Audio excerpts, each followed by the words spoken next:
Assalamualaikum warahmatullahi wabarakatuh. Selamat siang semuanya, selamat siang teman-teman. Semoga dalam keadaan sehat walafiat. Nah, berikut ini merupakan materi pertama untuk mata kuliah perilaku organisasi. Sebelum masuki materi, saya akan memperkenalkan diri dulu. Pertama, nama saya Muhammad Rizky Agustino, biasa dipanggil Rizky, atau teman-teman ingin memanggil bisa menggunakan Bapak Rizky. Kemudian berikut ini merupakan latar belakang singkat saya. Pertama, saya lahir di Kalimantan Timur, tepatnya di Kabupaten Pasir, hingga SMA. Kemudian melanjutkan S1 di Kota Balikpapan dari tahun 2012 dan lulus pada tahun 2016.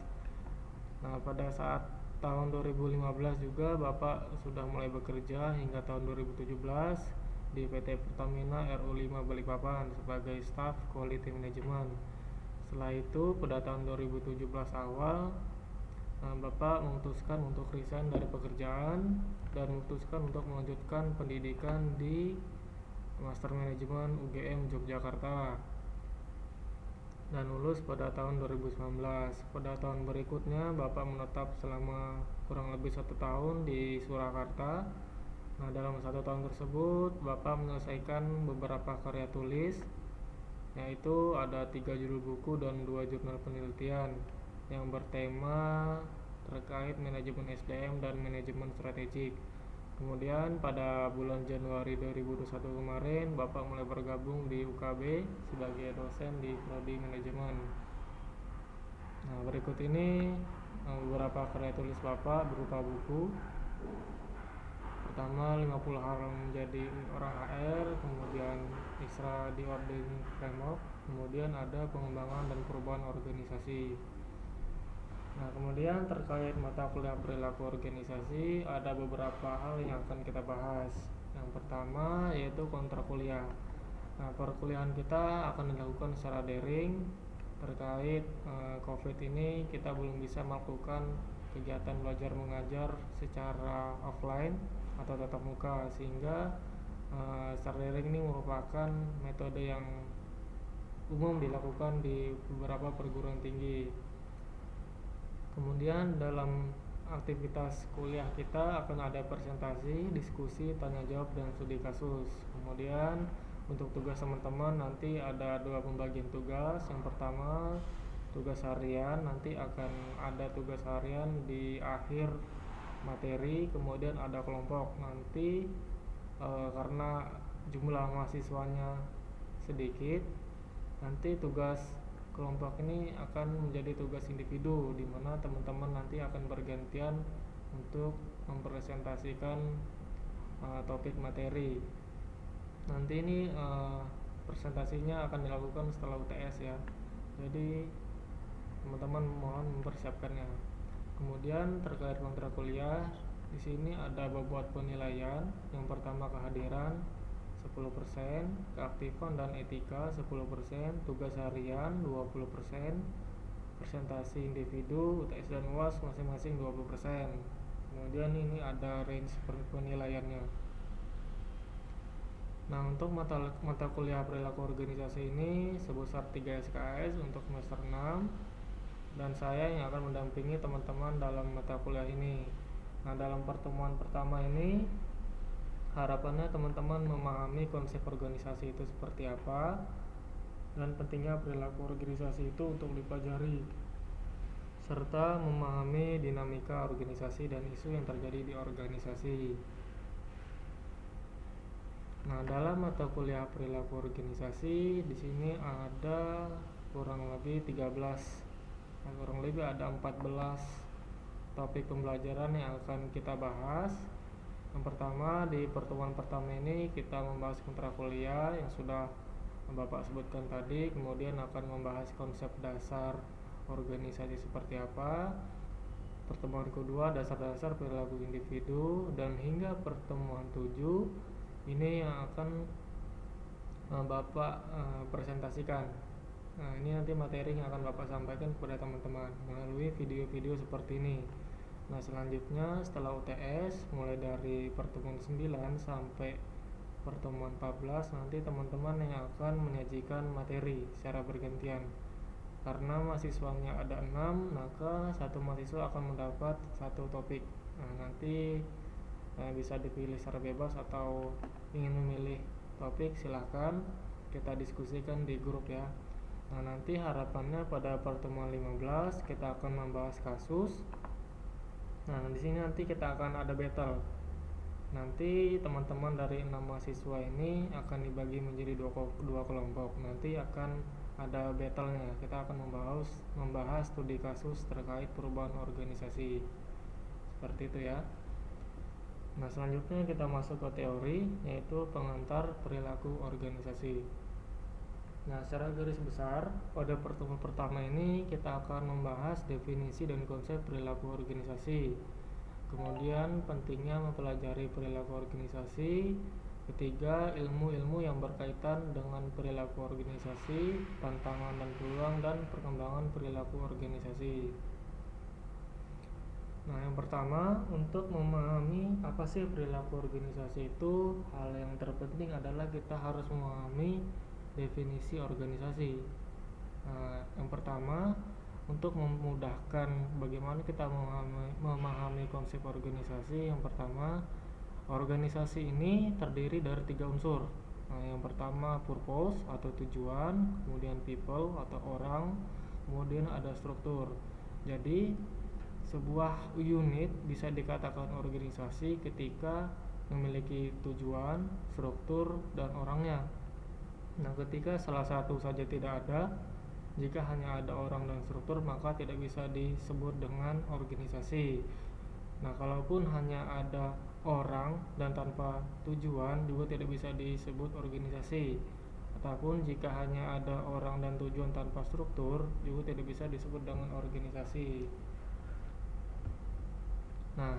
Secara mudah kita bacain ya, sebuah unit sosial yang terdiri dari 2 orang atau lebih. Jadi minimal dalam sebuah organisasi itu terdapat minimal 2 orang, lebih itu tanpa ada batasan. Kemudian harus memiliki struktur.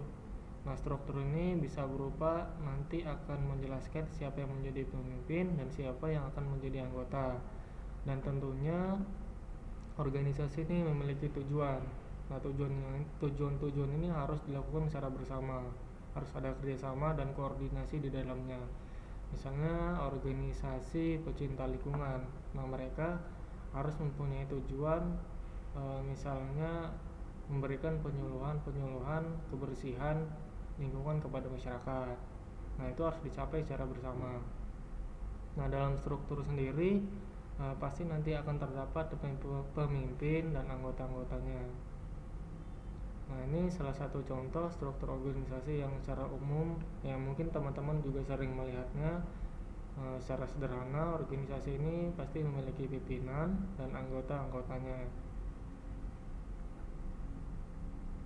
Selanjutnya, pimpinan dalam organisasi ini pada dasarnya melakukan pemilihan. Bisa jadi dipilih secara demokratis artinya anggota-anggota yang ada di organisasi tersebut melakukan pemilihan secara umum siapa yang akan menjadi dan dipercaya untuk menjadi pemimpin organisasi tersebut. Kemudian bisa mengajukan diri mungkin karena merasa dirinya memiliki kemampuan atau kompetensi menjadi pemimpin atau berpengalaman menjadi pemimpin, biasanya akan mengajukan diri. Kemudian bisa melalui pemilihan khusus. Biasanya ini kepada korporasi besar ya, perusahaan besar, misalnya divisi pemasaran. Untuk menjadi manajer pemasaran biasanya manajemen puncak yang akan memilih siapa yang harus menjadi manajer pemasaran di divisi tersebut. Kemudian para pimpinan atau manajer ini memiliki peran kunci dalam organisasi untuk membawa organisasi ini sesuai tujuan perusahaan atau sesuai tujuan bersama. Dalam memainkan peran kunci ini tentunya pemimpin ini harus memiliki keahlian-keahlian dasar yang harus dikuasai dengan baik. Berikut ini keahlian dasar pemimpin, di mana terdapat 3 keahlian atau skill yang harus dikuasai oleh pemimpin. Yang pertama, technical skill atau kemampuan teknik, yaitu kemampuan pada bidang tertentu. Misalnya perusahaan konstruksi, yaitu perusahaan yang menjadi kontraktor pembangunan gedung ataupun jembatan dan segala macam yang berkaitan dengan konstruksi, maka setidaknya harus pemimpin atau manajer perusahaan tersebut memiliki ilmu-ilmu terkait konstruksi, terkait arsitek, terkait bagaimana merancang bangunan, sipilnya bagaimana, dan engineeringnya bagaimana. Setidaknya kemampuan-kemampuan tersebut harus dimiliki oleh manajer di perusahaan tersebut, dan ini menyesuaikan ya. Misalnya untuk perusahaan konstruksi tadi harus memiliki pemahaman tentang teknik sipil, maka kalau perusahaan misalnya batu bara, maka manajernya harus memahami ilmu-ilmu tentang geologi misalnya, seperti itu ya. Kemudian skill konseptual. Nah, konseptual ini berkaitan dengan kemampuan pemimpin ini untuk melakukan perencanaan, pengendalian, bagaimana pemimpin ini melakukan organizing atau mengatur organisasinya, mengatur anggota-anggotanya, dan bagaimana pemimpin ini mampu menyelesaikan sebuah masalah dan memecahkan sebuah masalah sehingga bisa menghasilkan solusi. Dan yang terakhir, influence, yaitu bisa mempengaruhi anggota-anggotanya. Dan yang terakhir ada soft skill. Nah, pemimpin juga selain memiliki kemampuan hard skill, pemimpin juga harus memiliki kemampuan soft skillnya. Nah, soft skill ini bisa berupa komunikasi. Tentunya sebuah pemimpin ini harus mampu mengkomunikasikan tujuan dan proyek-proyek mereka kepada anggotanya dengan benar dan tepat. Kemudian pemimpin juga harus memiliki integritas sehingga bisa menjadi panutan bagi anggotanya. Nah, tentunya pemimpin harus memiliki tanggung jawab besar. Nah, dari keahlian-keahlian dasar pemimpin ini gunanya untuk apa? Yang pertama, ketiga keahlian ini akan membantu pemimpin dalam membuat keputusan. Nah, misalnya tadi pemimpin ini ahli dalam teknik sipil. Nah, dalam proyek pembangunan jembatan misalnya, maka pemimpin ini bisa membuat keputusan desainnya seperti apa, dan spesifikasi bangunannya seperti apa. Kemudian dengan adanya kemampuan konseptual ini, pemimpin ini bisa mengalokasikan sumber dayanya secara efektif dan efisien. Sumber daya ini bisa berupa tenaga kerja, bisa berupa peralatan, seperti itu ya. Kemudian bisa memberikan pengarahan yang efektif. Nah, dari komunikasi tadi, minimal pemimpin ini bisa memberikan pengarahan dengan jelas, nah gitu ya, kepada anggotanya, sehingga tujuan-tujuan organisasi ini bisa dilakukan secara bersama. Nah, sampai di sini saya harapkan teman-teman paham ya. Kemudian, nah untuk kita masuk ke definisi perilaku organisasi. Nah, perilaku organisasi ini terdiri dari 3 unsur yang harus kita pahami. Yang pertama, perilaku perorangan, kelompok, dan perilaku institusi itu sendiri. Nah, ketiga perilaku ini yang kemudian akan membentuk perilaku organisasi. Nah, pertama ini ada sebuah gambar desain dari Robin and Judge pada tahun 2011. Untuk mempermudah pemahaman perilaku organisasi, mereka membagi 3 level. Pertama, individu, kelompok atau grup, dan organisasi, di mana perilaku organisasi secara keseluruhan terbentuk dari perilaku individu. Kemudian perilaku individu naik ke perilaku kelompok. Nah, setelah perilaku kelompok menjadi perilaku institusinya. Nah, misalnya terdapat individu yang etos kerjanya sangat baik dan memiliki integritas. Nah, ketika individu ini tetap berpegang teguh pada cara kerjanya, maka individu ini akan mempengaruhi teman satu grupnya. Nah, jadi satu grup ini akan mengikuti individu ini untuk berperilaku integritas, kemudian memiliki etos kerja yang baik, misalnya ramah kepada konsumen. Nah, grup-grup ini nanti akan memperluas etos kerja mereka sehingga akan berdampak pada organisasinya. Maka organisasi ini nanti akan dikenal sebagai organisasi yang memiliki etos kerja yang baik. Nah, itulah disebut dengan perilaku organisasi, di mana terbentuk mulai dari individu, kemudian ke grup, kemudian ke organisasinya. Nah, perilaku organisasi terbentuk dari perilaku individu yang ada di dalam organisasi, perilaku kelompoknya, dan perilaku institusi yang kemudian menjadi perilaku organisasi secara keseluruhan.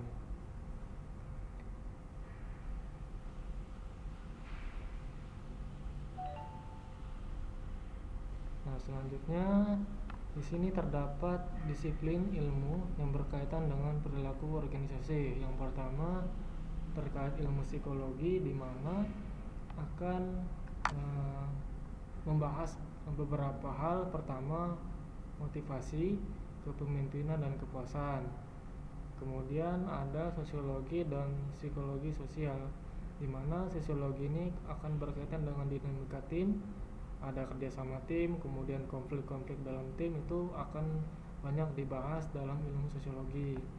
Kemudian psikologi sosial berkaitan dengan perubahan perilaku, komunikasi. Ini komunikasi biasanya komunikasi dalam kelompok ataupun antar kelompok, karena organisasi kan sebuah unit sosial dan manusia juga merupakan makhluk sosial yang membutuhkan komunikasi antar sesama. Kemudian antropologi berkaitan dengan budaya organisasi dan diversity. Nah, diversity ini keberagaman dalam organisasi. Misalnya dalam organisasi terdapat beberapa latar belakang karyawan. Misalnya ada yang suku A, suku B, kemudian ada yang agamanya A, ada agamanya B. Nah, di sini akan mempelajari bagaimana toleransi. Kemudian ada ilmu politik berkaitan dengan kekuatan dan kekuasaan.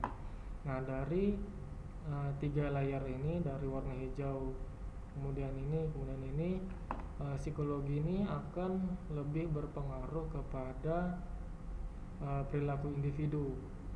Sebelumnya sudah kita bahas dalam perilaku organisasi ini ada tiga unsur. Yang pertama individu, kelompok, dan institusi. Nah, psikologi ini berkaitan erat dengan perilaku individu. Kemudian layar kedua ini berkaitan dengan perilaku kelompoknya.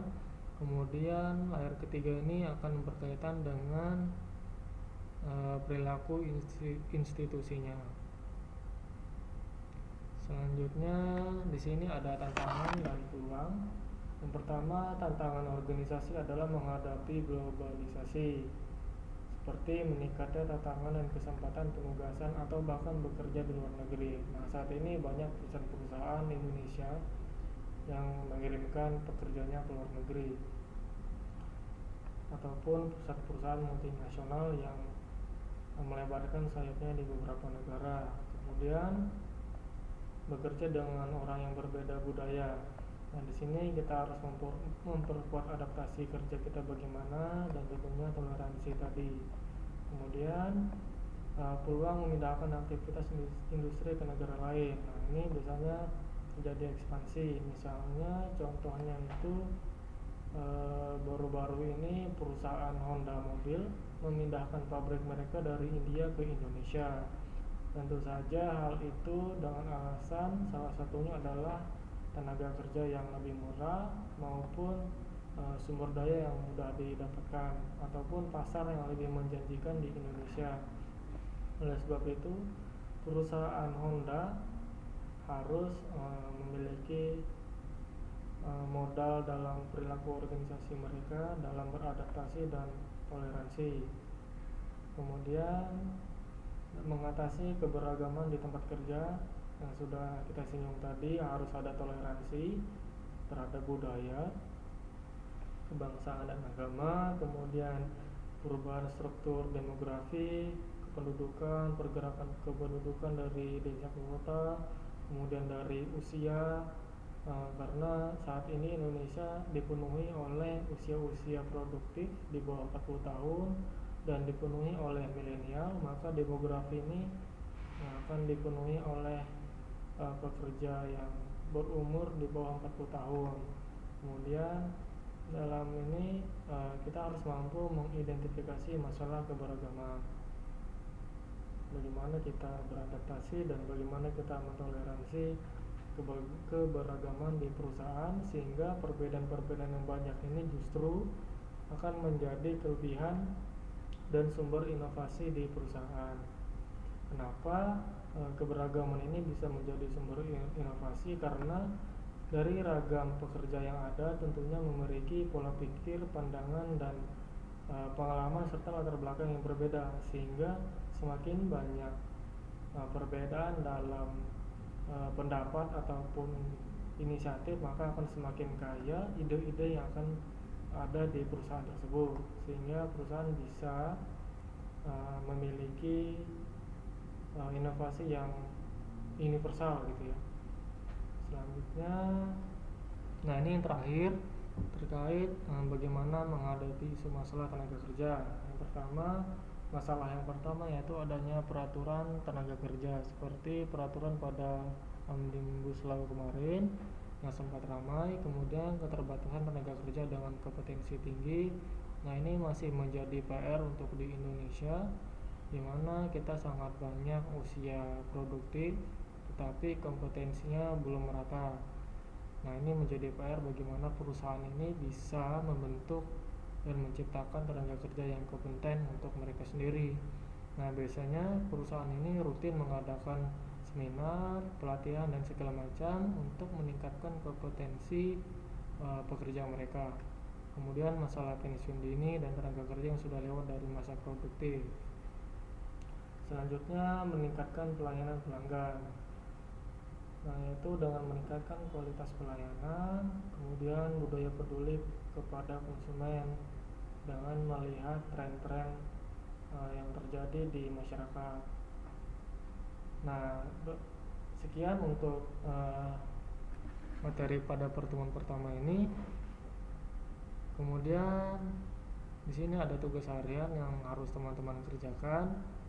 Nah, dari kita membahas unsur organisasi tadi terdapat 3 unsur. Yang pertama ada tujuan, purpose-nya, kemudian struktur, dan terdapat minimal 2 anggota. Nah, dari pemahaman teman-teman, pertanyaannya adalah apakah sebuah tim sepak bola termasuk dalam kategori sebuah organisasi? Nah, nanti teman-teman jawab ya melalui grup WhatsApp dengan menggunakan voice note. Seperti itu tugas hariannya, dan ini nilainya 10%. Dan jika ada yang ingin ditanyakan terkait materi, kritik, saran, silakan ditanyakan di grup WhatsApp, akan kita diskusikan bersama-sama.